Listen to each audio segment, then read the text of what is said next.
I'm going to start with Mr. Barry Gardiner. Thank you, sir.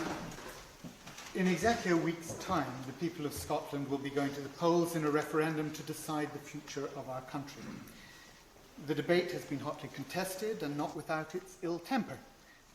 But imagine the outrage on both sides of the debate if the Indian Parliament, the Lok Sabha, were today debating the merits or demerits of independence and passing judgment upon what we in the United Kingdom see as a matter for us and for us alone to decide.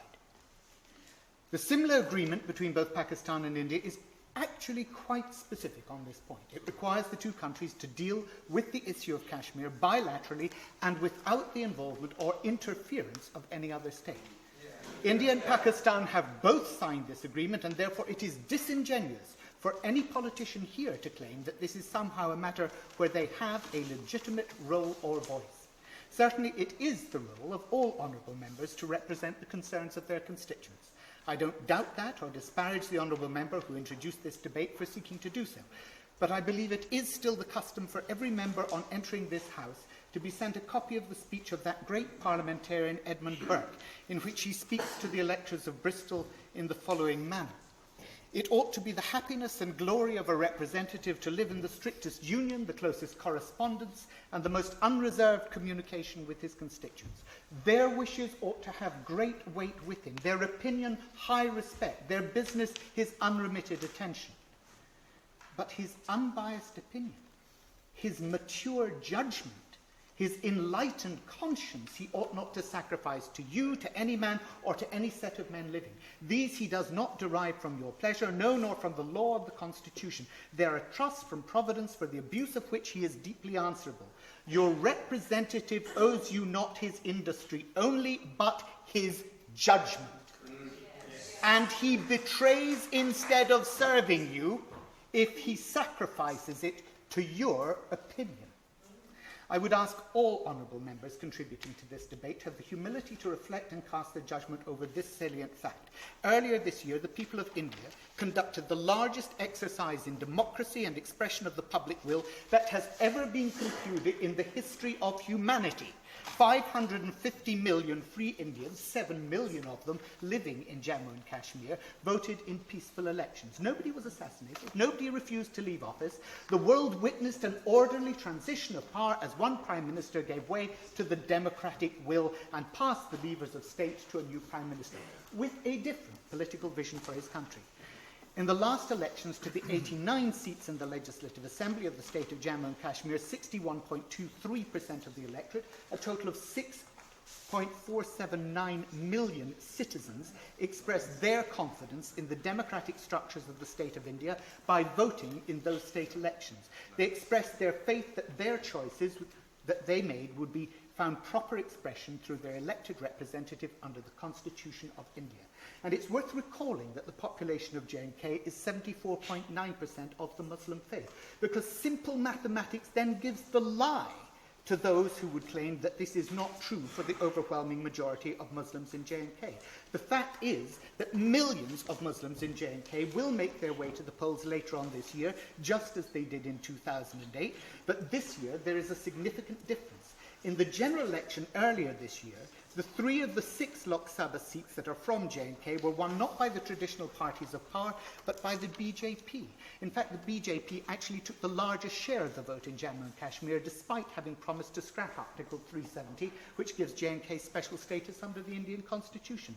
They won 32.4% of the popular vote, ahead of Congress, ahead of the PDP, and ahead of the National Conference, who finished on 11.1.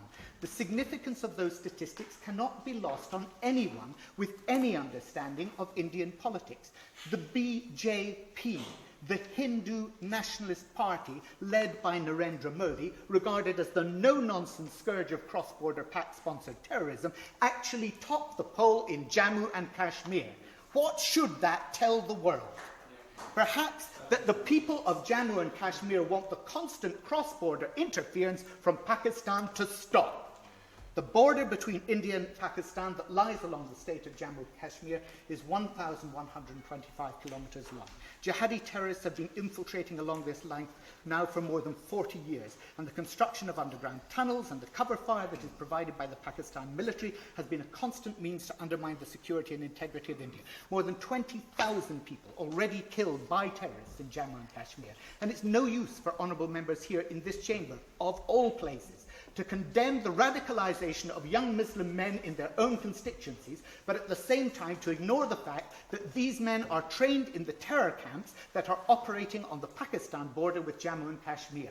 Those who continue to argue to undermine the legitimate sovereignty of India might do better to reflect that the people of India live in a relatively transparent, well-functioning democracy where the economy is growing. Those who point to the presence of the Indian army in the state of J&K might reflect that it's not Indians who have seen successive governments overthrown by military coups, and that if it were not for the constant cross-border attacks, the Indian army would not need to be there with such a strong presence. It is there to guarantee the country's border integrity and nothing more. Many of the victims of the cross-border terror have been Muslim. This is, of course, particularly so in the Kashmir Valley itself, where by far the overwhelming majority of people are followers of Islam. And I welcome the fact that in his recent visit, Prime Minister Modi spoke of the need to give specific help to those bereaved families. Of course, there's another group from the Kashmir Valley who deserves specific attention, the Kashmiri Pandits, who have been displaced for so long from their homes because of the fighting and live in the sort of refugee camps that were they elsewhere in the world would be a constant item on our evening news. I welcome the fact that Modi's first intervention after his election to office was to ask Nawaz Sharif to come from Pakistan to attend his inauguration. I welcome the fact that as PM he visited J&K just last month, not to engage in political rhetoric against Pakistan's continuing border violations, but to inaugurate a new hydroelectric power project. To my mind, it appears that he's doing as he did in Gujarat, focusing on bringing prosperity and development to people in the belief that votes then follow. It's right that peace in the subcontinent over the issue of J&K will only come when the people living on both sides of the line of control see their quality of life and standard of living improve. With this in mind, I think it ill-judged for British politicians to be debating the history and status of a people who are currently facing the most devastating floods in 50 years. Our attention should surely be on the human plight of the people of J&K and the humanitarian crisis of the people affected by the bursting of the banks of the Jhelum River. At least 200 people are already known to have died, thousands have been stranded. Against that background, whilst politicians here have been raising questions alleging human rights abuses by the Indian Army, the Indian Army itself has mounted an enormous relief operation that has already saved the lives of 76,500 people in the flood-affected area. They've deployed 30,000 troops for rescue and relief operations, the vast majority of them, 244 columns, deployed in the Srinagar region and the Kashmir Valley itself. 80 transport aircraft and helicopters have been mobilised, almost 1,000 sorties by helicopter taking place, dropping almost 1,000 tonnes of relief material at 18 relief camps that have been established to deal with the appalling aftermath of this disaster. Perhaps those who have shown themselves so keen to decry the actions... Thank you. And the sooner the matter is resolved, the better it will be for the long-suffering people of Kashmir. As a reward for those members who haven't yet been called, and rather unusually I accept, I'm going to raise the limit to 9 minutes. Paul Uppel. Thank you, Mr. Holliban, and as always, it is a pleasure to serve under your stewardship. I tend not always to take my allotted time of any debate because I tend to find I make the points quite pertinent. So I am a football fan. As anybody who's watched Barcelona play, it's not always about possession, it's what you do with it. So I'll try and make some specific points. In all the debate that's sort of come forward, you could probably divide contributions from individual members and actually predict almost what they're going to say. And it's very easy for this debate to divide into those who are going to take a pro sort of Pakistani side or a pro-Indian side. And so I haven't prepared any notes for this speech. I thought I'd come along and actually listen to the various contributions. We've heard sort of contributions, particularly I know from the Honourable Member for Brent North, particularly about Burke in terms of the contributions you make as a constituency MP. My own method always in these things is to quote Churchill, and it should be country, constituency and party whenever you want to sort of contribute on these things.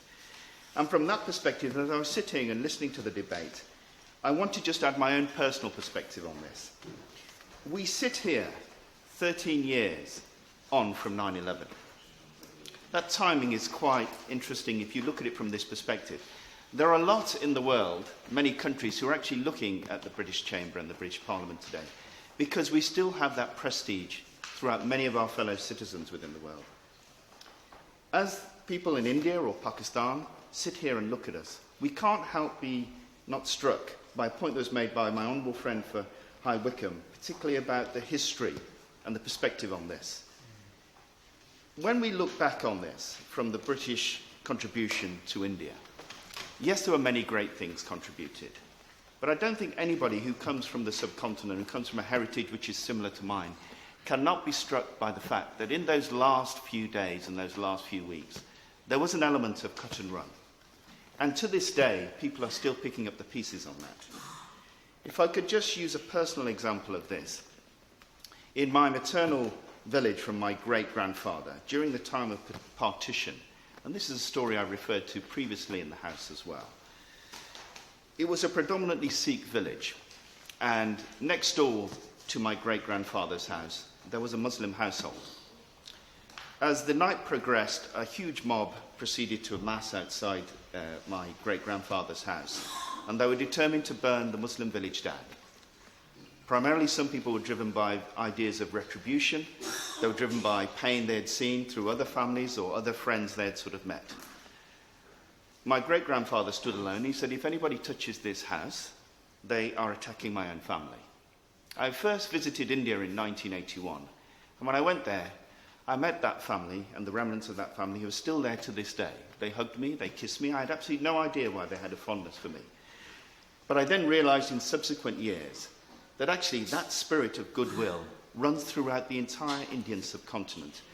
And I can't be struck by the irony today that predominantly, although not entirely, most of the contributors have been white middle-aged men talking about what we should be doing in this sort of conflict. And I can tell you that actually doesn't stick in the craw of many of the people who will be watching this debate, but they are acutely aware of the history and the heritage of this.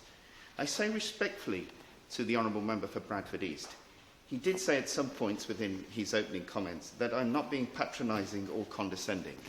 It did just remind me of one point in particular. I always remember when I was growing up, people would always say to me, Paul, I don't mean to be racist, but, and would then predominantly proceed to actually follow it with a racist sentiment. I don't mean to be rude, but, and then predominantly follow it with a rude statement. I don't say that's the intention of the Honourable Gentleman. All I'm asking for is just some comprehension and understanding of how this is perceived in a wider audience.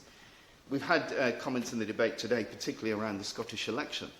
And we are talking here, as we sort of on the verge of a momentous election, which everybody is aware of, about the fact that people in sort of Kashmir generally have mistrust of politicians. Well, I can tell you we have that over here as well. Some of those people may be seeking to vote UKIP, some of them north of the border may be seeking to vote SNP, whatever it is. There is a general anti-politics mood that is sweeping across the world at the moment. So I think it is important we put these sort of things in context. Anybody who's been fortunate enough to visit Kashmir will know that it is a beautiful country. It is striking, wonderful in terms of its geography and in terms of the people that you meet there. But one thing I have met in terms of my travels whenever I've been through India, and when I've also been in the Middle East as well, is when you actually talk to people, whatever their background, they actually all cover the same thing. They want to live in an environment which is conducive to raising a family, which is secure, having financial security and independence if they can, and where you can reach your full potential.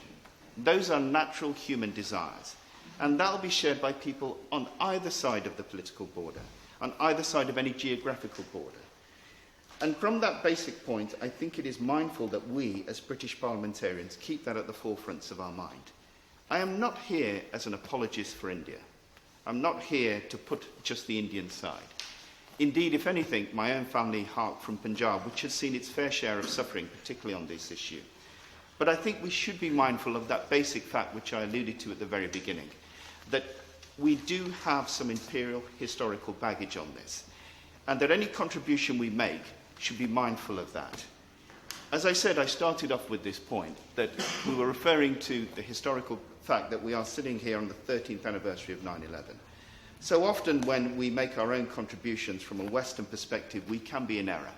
In fact, in the backlash that followed 9/11, two of the people who were actually killed as an American from American citizens who felt so aggrieved by what had happened were actually Sikhs, but because they had beards and turbans, the people who did that had no idea of that. We should have more faith in people on the Indian subcontinent in terms of their ability to build those bridges. I know that from everything I see when I meet people on the Indian subcontinent, their faith and their compassion towards each other is huge. Yes, it is not a state of nirvana. Yes, it is not perfect. But I believe that everybody who's involved in this dispute has the capabilities to build those bridges and build a positive future. If I go back to my own grandfather, not my great-grandfather, one of his favourite sayings was, particularly in terms of politicians, is, when you meet them, they are incredibly smart people. But the problem with smart people, they tend to think everybody else is incredibly stupid. We should not fall into that mistake. Narendra Shah. Thank you, Mr. Holborn, for giving me the opportunity to speak. I would like to start by expressing my disappointment in the premise of this debate. The issue being discussed here today, and as it has been framed, has caused to be divisive for the diaspora communities in this country.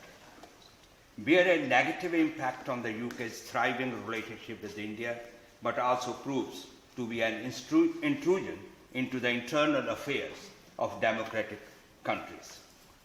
Today, we are talking about 9/11 tragedy as well, and also paying respect to those who have lost their lives during that tragedy. Jammu and Kashmir is currently facing the worst floods in half a century, with areas still inaccessible, many still stranded and in danger, and multitudes currently homeless. I would like to take this opportunity to congratulate the Indian government, who has shown its commitment to the people of Jammu and Kashmir by providing immediate assistance to the flood victims through their massive ongoing rescue and relief operation. The Indian central government is doing all in its power to help the victims, and I hope that the damage in the region is soon contained and the victims will be safe. I also like to take this opportunity to congratulate the role of the armed forces during these crises, what they have played during the last few days. Kashmir has certainly been the subject of much contention over the years, but it is clear that it is an issue which rests in the hands of the two democratic countries involved, India and Pakistan, and not in those of a third party. There is a continued dialogue between India and Pakistan, and any issue concerning Kashmir should remain a concerted effort between these two nations to resolve. Mr. Chairman, Jammu and Kashmir is an integral part of India, the largest democracy in the world, and one that is secular and in which there is elected representation from all of the main religions present in the country. The elections in Jammu and Kashmir, which everybody has expressed earlier on, are open to all and all citizens, regardless of their faith or political beliefs, have been encouraged to exercise their democratic right. As I'm sure we will all agree, in a free democracy, the ballot box is the best illustration of the will of the people, and the elections in Jammu and Kashmir have not reflected any determination for separatism. It is for us to respect the democratic choice of the citizens of Jammu and Kashmir, not to question it. Furthermore, at a time when all three main parties are advocating a greater and closer relationship with India, this debate and involvement in their internal affairs threatens the very future of our bilateral interests. We have heard the statements from the Deputy Prime Minister, and the Leader of the Opposition. They have all spoken that this is not our responsibility. Every leader has expressed that if they are asked to intervene, if they're asked to assist, they will do it.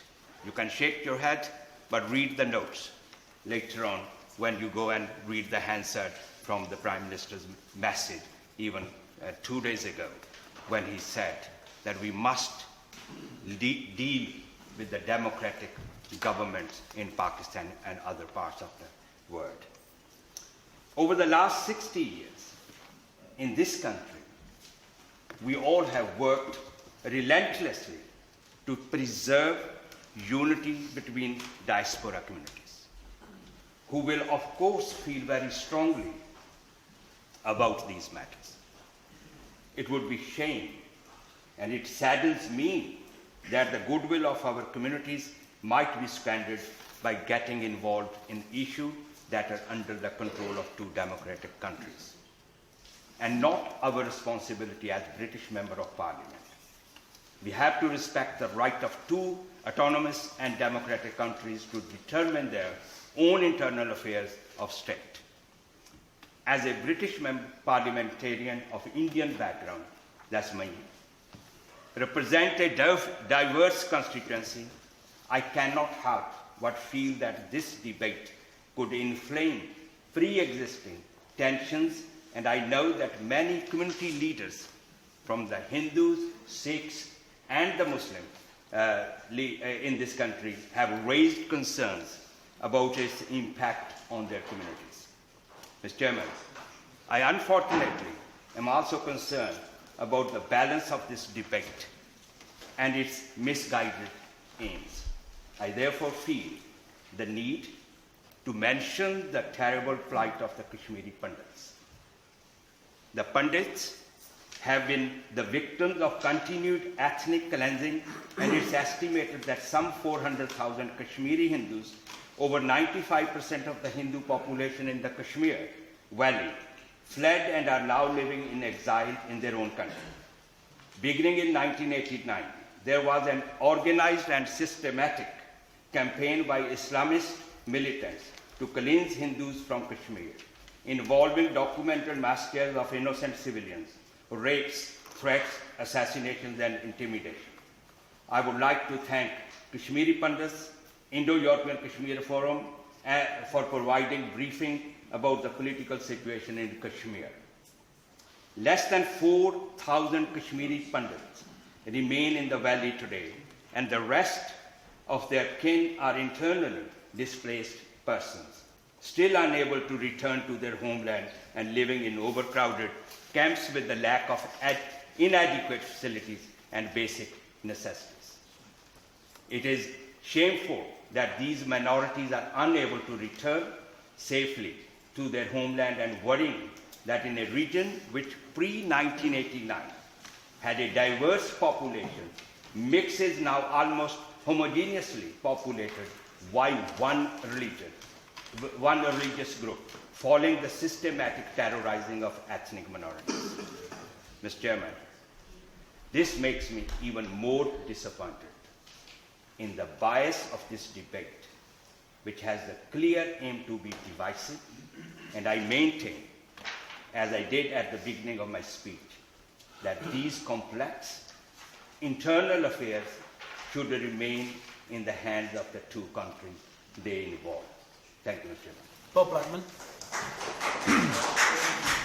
Thank you, Mr. Holloway, and it's a pleasure to serve under your chairmanship as ever.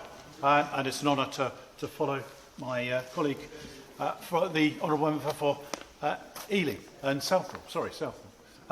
The clear issue, I think, before us, and I congratulate the honourable member for actually leading off this debate.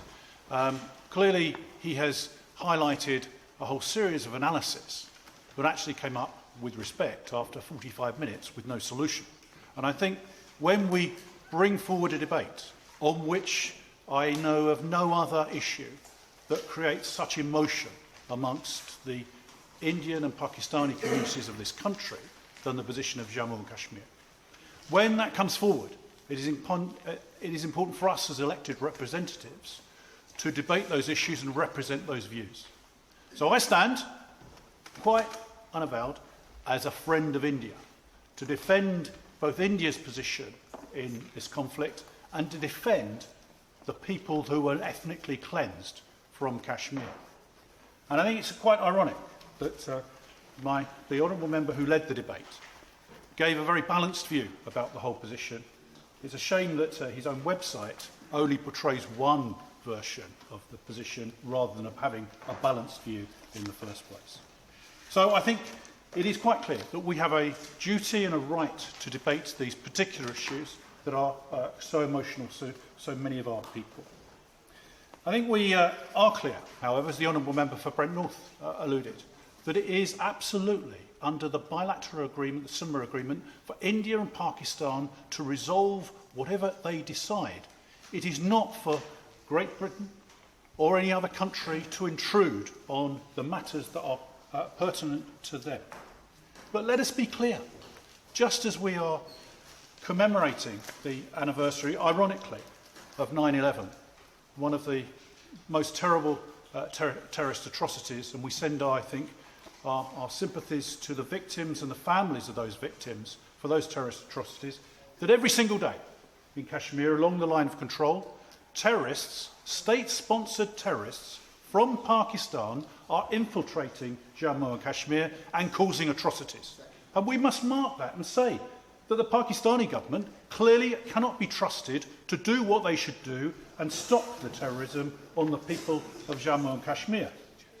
But clearly, it is ironic that tunnels, underground tunnels, have been discovered just recently that promote that infiltration and quite clearly has been assisted by the Pakistani forces that occupy part of Kashmir.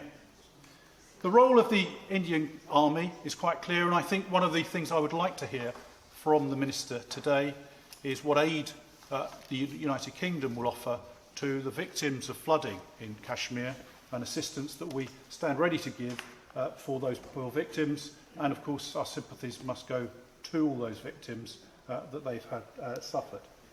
But I have a solution to the particular issue, and that is that we should remember the history, the long history of this conflict.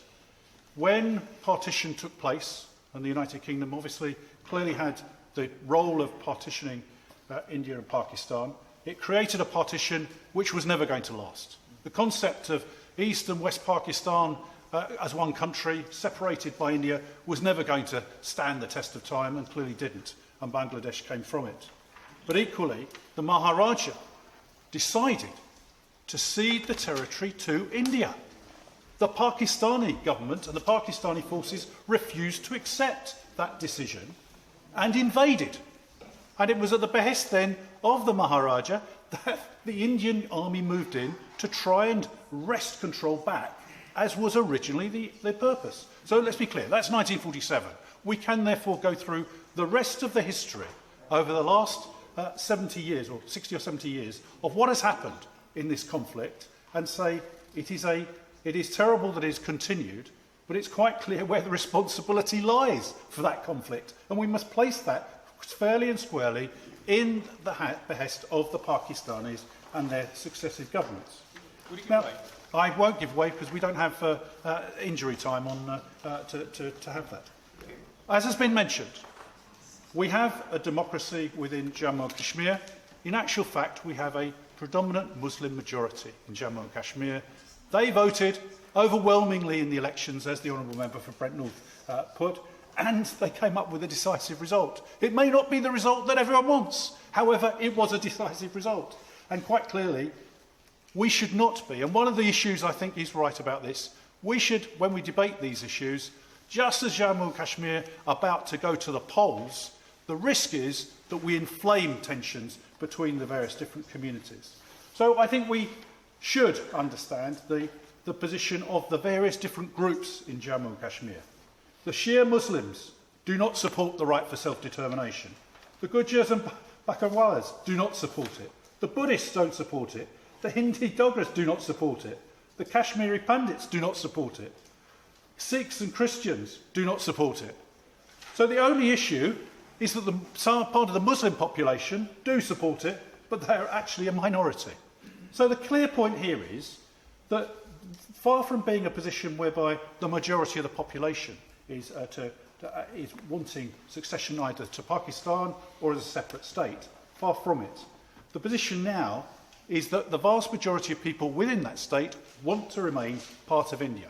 So I have a solution to the problem, and that is that the Pakistani forces illegally occupying part of Kashmir should leave and unite Jammu and Kashmir as one state under the auspices of India, and then determine what happens. Equally, it would be absolutely ridiculous that the Hindu Pandits who were forced out in a process of ethnic cleansing, 700,000 is the reports that I hear of those people still living in refugee camps, forced out. So you reward those that ethnically cleanse by then saying, I won't give way, reward those people that ethnically cleanse by saying, we get rid of all the people that might vote the wrong way, and then we have a plebiscite. Absolutely absurd to represent it in that sort of way. So I take the view of saying that there are humanitarian areas in this conflict that need to be concluded. The people that are, of course, the victims are the Pandits who were forced out of their homes, the women who were forced to convert from Hinduism to Islam at the point of a gun, and they were left to suffer accordingly. Now, we should be clear that the position is that when you look at the populations that exist within Jammu and Kashmir, they trust the secular state of India, which of course has a growing Muslim population, a Sikh population, a Christian population, to actually administer their country, rather more than a Pakistani administration, which is predominantly Muslim, and any minority groups in Pakistan, Hindus, Christians, Sikhs and others, are deliberately persecuted in Pakistan and therefore suffer at the hands of the particular government of the day. So, it is now some 25 years since we had the worst atrocities in the Kashmir Valley, and the Hindus were driven out by the Islamic fundamentalists.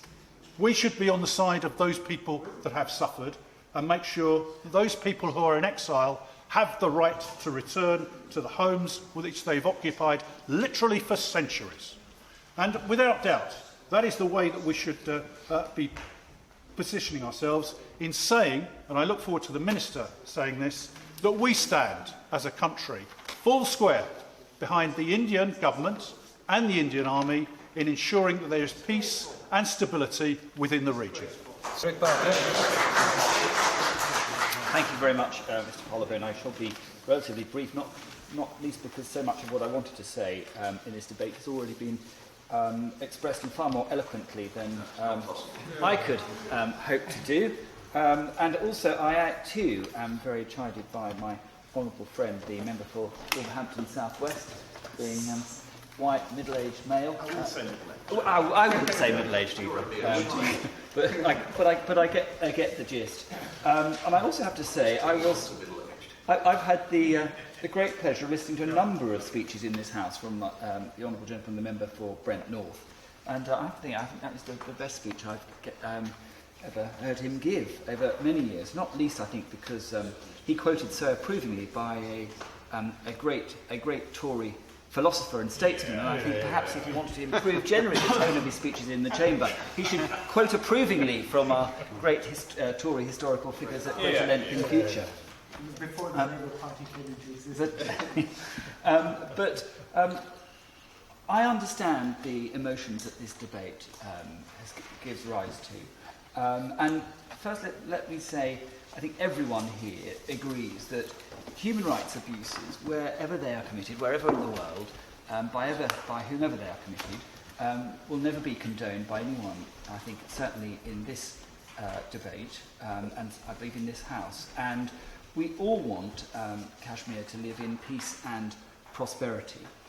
However, I think there is a difference between us and those of us who are much more concerned that actually the British legacy in India means that we should tread much more carefully when in seeking to express views, let alone intervene in the internal politics of that great democracy, than those who seem to presume that we somehow have some enduring legacy that gives us the right to interfere. I think actually British insertion into what I see as an absolutely explicit domestic issue for India and Pakistan is deeply, deeply unhelpful, and that we should be very, very mindful not to insert ourselves. And I certainly have to say, with all greatest respect to my honourable friend for Burton, I certainly see, in as much as I see no role for the United Kingdom here, I certainly see no role for the United States either. And unlike many other people who've spoken at this debate, in a very informed way, I'm not an expert on Jammu and Kashmir. Although I've visited India many times, I haven't visited that region. However, in my time in government, I was privileged to get to know a tremendous politician who's actually a former Chief Minister of Jammu and Kashmir, my former opposite number in the Indian government under the previous administration, Mr. Farooq Abdullah.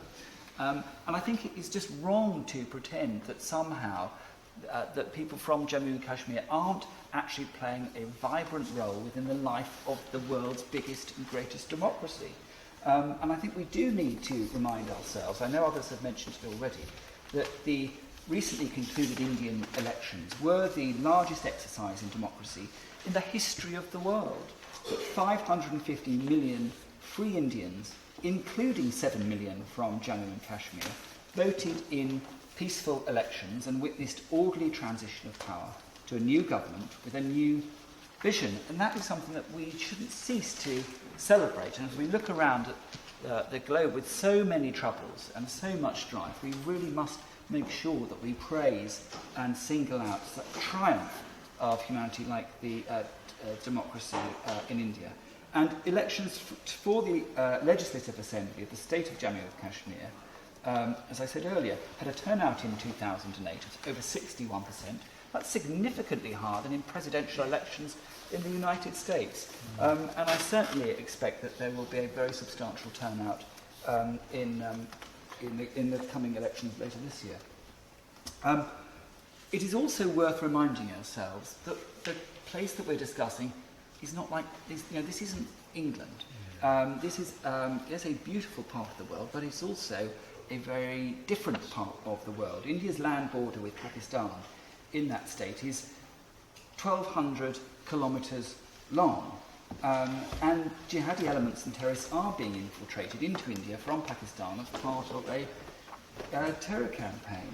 And that border is porous and does need to be protected. And it's not simply there to intimidate, they are there to protect the integrity of not just Jammu and Kashmir, but the whole of the Indian nation, which has been the subject of vile terrorist attacks, just as we in the West and here in the UK and obviously on 9/11 we remember particular attacks in the United States have been. And so it is important that around the world, wherever democracies stand up against terrorism, that we stand shoulder to shoulder with them. So I don't want to labour the points any further, but just to say, I understand that members wish to speak up in defence of their constituents and articulate their concerns, particularly of those who are of Kashmiri origin. But we must look forward, not back. We must be mindful of India in the 21st century, not looking back to a role that we may have played in the 20th century, and it is forging that new relationship, firmly looking to the future, that we should concern ourselves with here in Westminster and not in the internal affairs of that great democracy. Thank you for the debate. John Speller. Thank you, Mr. Hollowburn, and can I firstly congratulate the Honourable Member for Bradford East on securing this debate and also for distancing himself from his party leader, although I don't know he needed to go as far as to actually come and sit on the opposition benches in order to do so, but I hope his wits won't take an unkindly view of that. Can I also congratulate those who've spoken in the debate for their constituents, but also for those many communities who live in the beautiful but troubled land of Kashmir. Now, as has been mentioned by a number of members, one of the issues that ought to be focusing us at the moment is the floods taking place in Kashmir and the devastation that that's having, but also in surrounding areas of both India and Pakistan, reinforcing once again the need mentioned in the debate very often for cooperation between these two countries. And can we welcome the news that the Prime Ministers of India and Pakistan have offered cooperation? And I'd also like to ask the Minister, and I've given him notice of this, what actions Her Majesty's Government is taking in response.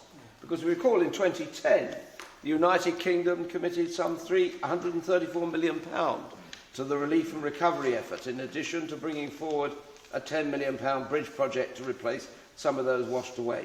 Private donations from the UK, coordinated via the Disasters Emergency Committee, totalled more than £60 million.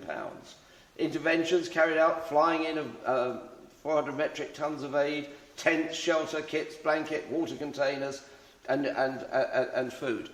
His Royal Highness the Prince of Wales established a major recovery fund to help support projects on health, education, livelihoods and reconstruction. Britain's role was magnificent in that, and I hope that the government will be following that path. Now, I'm mindful not only of the need for the mover to have time to reply, but also the number of questions put to the Minister. I hope to leave him sufficient time to reply. So firstly, let me start by outlining the position of the opposition. The policy of the British government under both administrations has been clear, as I'm sure the Minister will reinforce in his contribution. And we maintain that position in opposition. And that is that it is not for the UK to prescribe a solution on Kashmir. That is for those parties directly involved to determine through dialogue.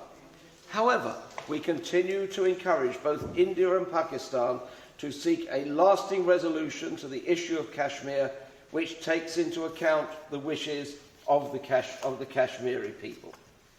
We also recognise that the normalisation of relations between India and Pakistan, two very old-standing and long-standing friends of Britain, and also the second and sixth most populous countries in the world, we recognise that would be vital for improving regional security, not just in this particular regard, and resolving conflict.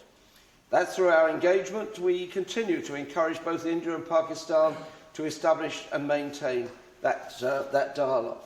Now, there is a concern in that. I know that sometimes that is one step forward and two steps back.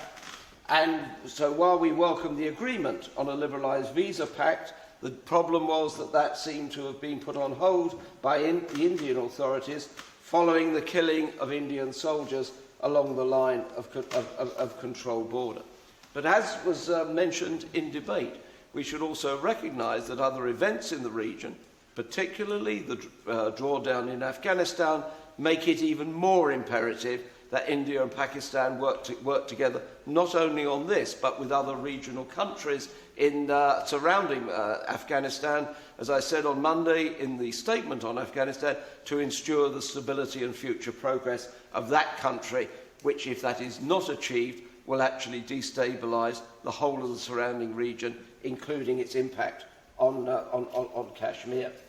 And in addition, in government, through the Conflict Prevention Programme, Labour funded a number of projects designed to support efforts to facilitate dialogue, address the causes and impact of conflict, create improvements in the quality of life experienced by Kashmiris. And while we look at the geopolitical issues, I think it is very important. It's been mentioned by a number of members, particularly my honourable friend, the member for Birmingham Perry Barr, and my honourable friend, the member for Birmingham Ladywood, to look at the conditions of life of the people living there, the people from all communities living there.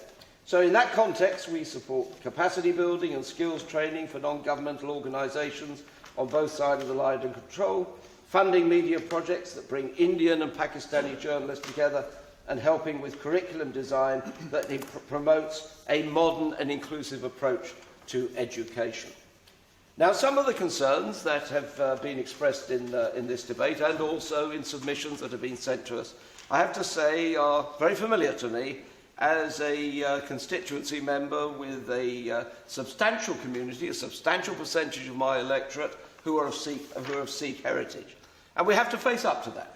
Concerns about the widespread impunity for violations of international law, unlawful killings, extrajudicial executions, torture, and as mentioned particularly by the Honourable Member for Rochdale, enforced disappearance of thousands of people since 1989. And the disappearances I know from those from my Sikh community are probably the issues that actually hurt most. And these are issues that do have to be considered, and ones where there has to be some reconciliation, but also some accountability, including numbers of youths shot dead by police during the protests in the summer of 2010, and has also been rightly mentioned the impact of the Public Safety Act. But there has also been, as the member for Brent North and Southall mentioned, the suffering of other communities in Kashmir, of the Pandit Hindus. There was a meeting here in the Commons last week, which I was unable to attend, drawing attention to their plight, drawing attention to the substantial exodus back in 1990, leaving their valley behind them, leaving their communities behind them to save themselves from persecution at the hands of terrorists, as well as the very substantial number, not just of Hindu families, but also of Sikh families as well, many of whom still living, as my honourable friend, the member for Brent North said, still living in refugee camps, still looking for justice on their case. Now, let me be clear. I'm not seeking to construct a balance sheet of suffering or indeed of blame. I'm hoping to make clear that the suffering experienced in all of the communities of Kashmir is very deep, and to stress that while the world must hope and work for meaningful talks between the parties concerned, we've also got to look at what we can do to improve the position of the people in Kashmir. And that's been very clear in this debate. Everyone, I think, is very clear from today, but also from debates over many years, about the very strong feelings about this issue in this House and also in communities around the country. But equally, we should not allow the fierce debate on this to obscure the sufferings of the people of Kashmir and their deep desire for an end to conflict, and them being able to achieve better lives for themselves and their children. And also a number of measures have been outlined for that. I mentioned some myself. Earlier I spoke about the tragic consequences of the floods, but the people also look to a future with freedom for fear, freedom to work, freedom to build a future for their children. Frankly, the people of Kashmir, after all their long sufferings, deserve no less. Yeah. Well, thank you very much, Mr. Hollowburn. It's a pleasure to work under your chairmanship today. Could I begin, as others have done, in congratulating the member for Bradford East for securing this important debate, and also give the apologies for my right honourable friend, the member for Devon East, the Minister of State, who should be responding to this debate, as he cannot be here today. But it has been a well-intended, informative and passionate, of course, debate. But it's also, I think, been a constructive one, and I'm pleased that we've had it. It is our right to debate these matters in this place. Yeah. India and Pakistan are long-standing and important friends of the UK, and our unique historical and cultural ties still bind us, as do our important Indian and Pakistani diaspora communities that have been mentioned by right honourable and honourable members today. The situation in Kashmir attracts much public and parliamentary interest in the UK, and I welcome the contributions of honourable members from all sides of the House. But before responding to the specific points raised, I would like to briefly set out the government's position on India-Pakistan relations and Kashmir. But before I do that, I just would like to extend, as others have done, on behalf of the government, our deepest condolences to all those who have lost family and loved ones in the extensive flooding in Pakistan and both Indian and Pakistani administered Kashmir. We particularly note the offers of assistance to each other by the governments of India and Pakistan to tackle the humanitarian crisis. The Department of International Development is, of course, monitoring the humanitarian situation there, but the UK has not received any request for assistance. However, we will continue to monitor the evolving situation in close cooperation with the European Union and the other bilateral and civil society agencies. The British government stands ready to assist where appropriate.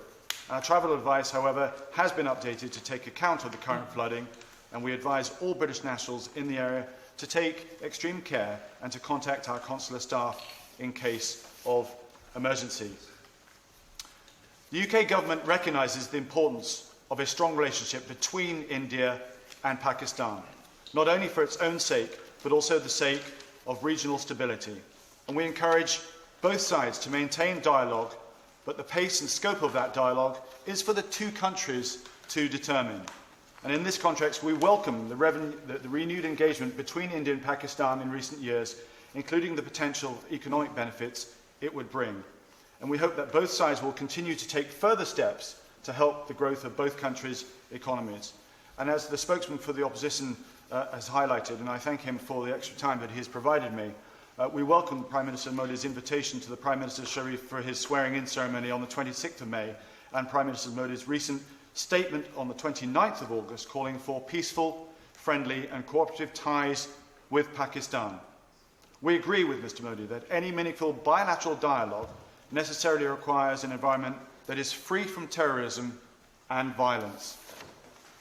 The long-standing position in the UK is that it's for India and Pakistan to find that lasting solution to the situation in Kashmir, one which takes into account, however, as the Honourable Spokesman said, the wishes of the Kashmiri people. It is not for the UK to prescribe a solution or mediate in finding one. If I may, I would like to address some of the specific points raised firstly by the Honourable Gentleman who called this debate. He firstly began by touching on the issue of the floods themselves, on the water issues. The management of the water resources is a global challenge, and one that requires international cooperation.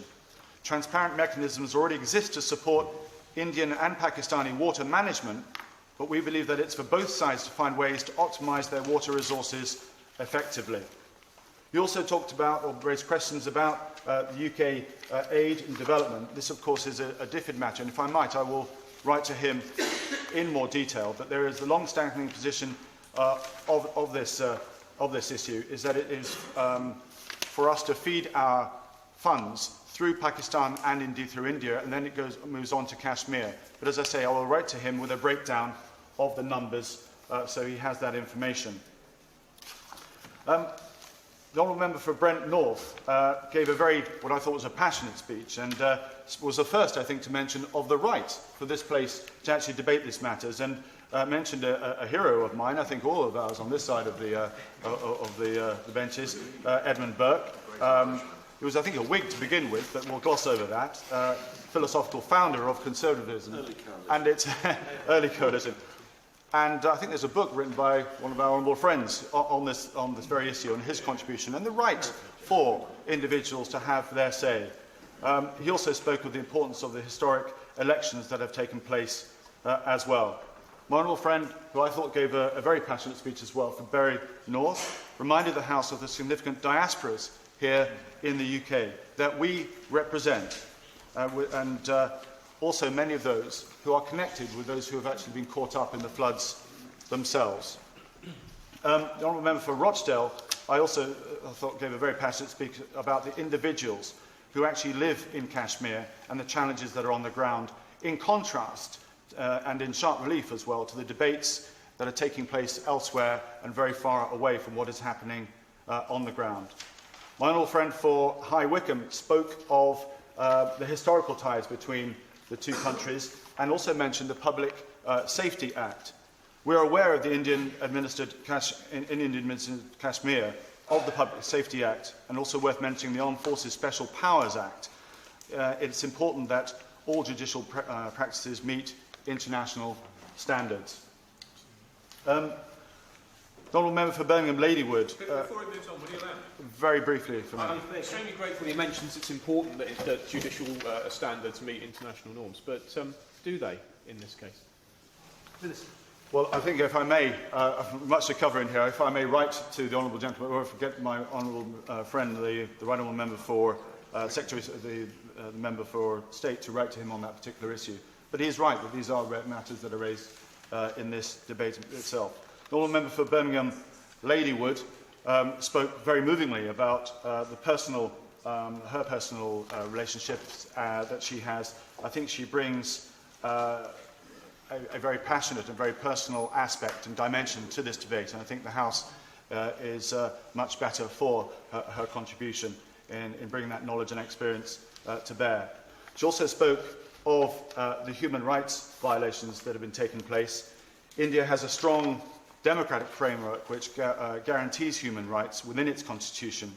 However, it also faces numerous challenges relating to the size, social and economic development, and the British government is working with the Indian government to build capacity and share expertise to tackle those challenges, including the promotion and protection of human rights. The honourable member for Birmingham Parry spoke of the importance of... I'm sorry? Perry, there we go. Spoke of the importance of confidence-building measures, and my honourable friend for Wolverhampton South West took a novel approach of actually turning up here without any notes at all, and I thought he did what an amazing job. I will try and give that a try the next time I turn up for a debate, but Not as a minister. no, probably not as a minister. Absolutely. I think he gave a very powerful speech indeed, and wisely and rightly placed the conflict into context and the role of what the role should be, or the limitations of what stakeholders and observers can and cannot do, or should not do, away from Kashmir itself. The honourable member for Ealing South also spoke about the devastating floods and the welcome collaboration between Pakistan and India in responding to the flooding. And I agree, it is for the two nations to resolve the matter, and I'm very pleased that he made that point. My honourable friend for Harrow West, East, not doing well here. I'll bring a compass the next time I come.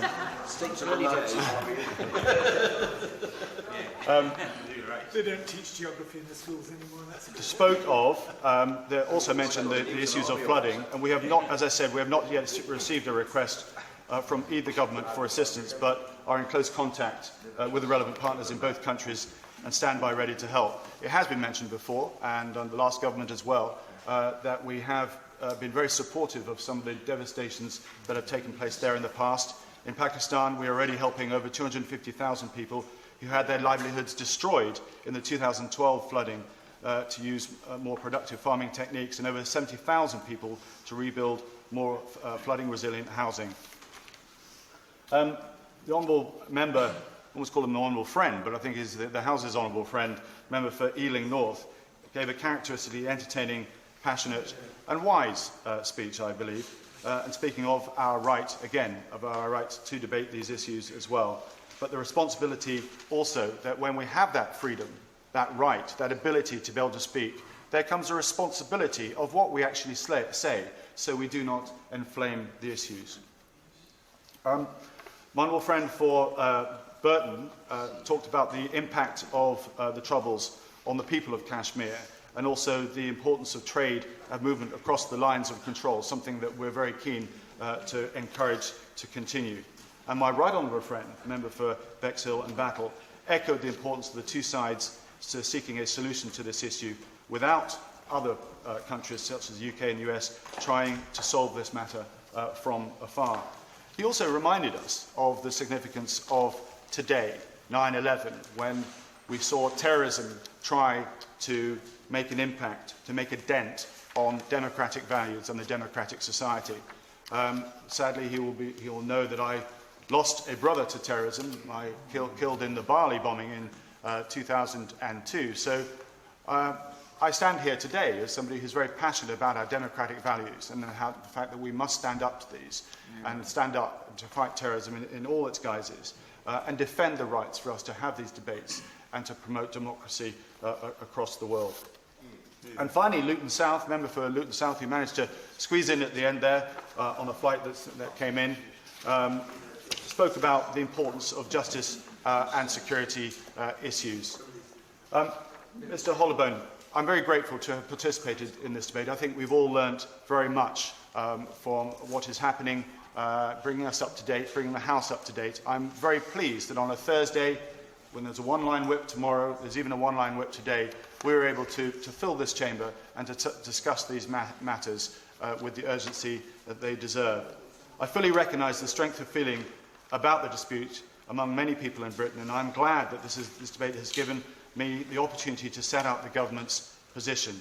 So once again, can I thank the Honourable Member for Bradford East for raising them, as well as for Honourable Members for their important and valuable contributions. I now give enough time, I hope, for the Honourable Member to respond. Thank you. David Ward.